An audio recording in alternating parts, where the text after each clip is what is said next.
I have to beat up on the UK just one additional thing. I was talking with a friend recently, and we were talking about, one of the big dangers in the world, of course, is nuclear proliferation, though, of course, the Biden administration doesn't care about it.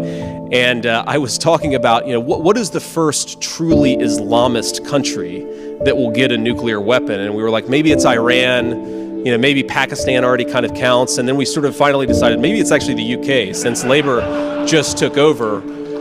The government want to silence the people in this country who have had enough of mass uncontrolled immigration. Europe want mass immigration. The West want it, Canada, Australia. And people are starting to speak out. And when they saw those votes coming in for the Reform Party, they got scared. They got worried. And now they're doing everything to silence us. Now they'll just immediately arrest people and sentence them at some point because they don't like what's happening. People are getting fed up with this mass uncontrolled immigration. The government's just admitted its winter fuel policy will force up to 100,000 pensioners into poverty. The scale and seriousness of the situation that we have inherited cannot be underestimated.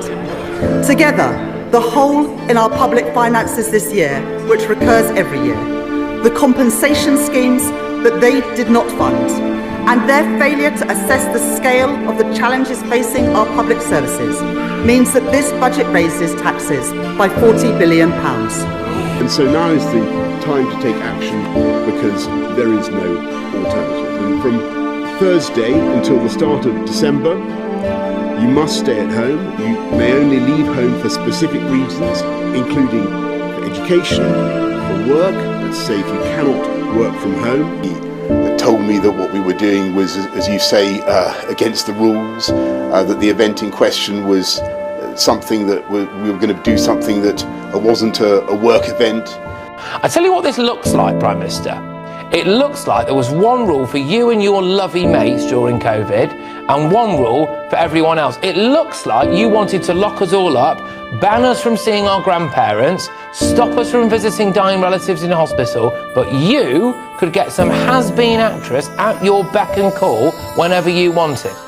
Keir Starmer has developed a reputation with the public for not necessarily always sticking to his word, whether that's with pensioners, waspy women, farmers, securing the border, cutting your energy bills, reducing taxes, you name it. So do you really believe him now? A major policy shift. The British Prime Minister Keir Starmer says that he's ready to deploy UK troops to Ukraine to enforce a potential peace deal. That's the reality of the world that we live in, is that tyranny is possible, and it exists other places, and it's slowly existing. It's slowly rearing its head in the UK.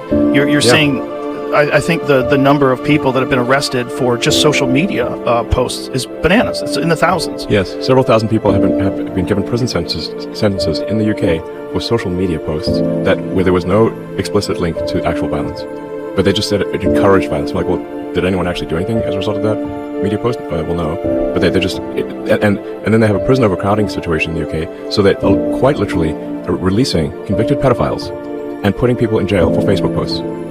That's an actual thing happening in Britain. That is so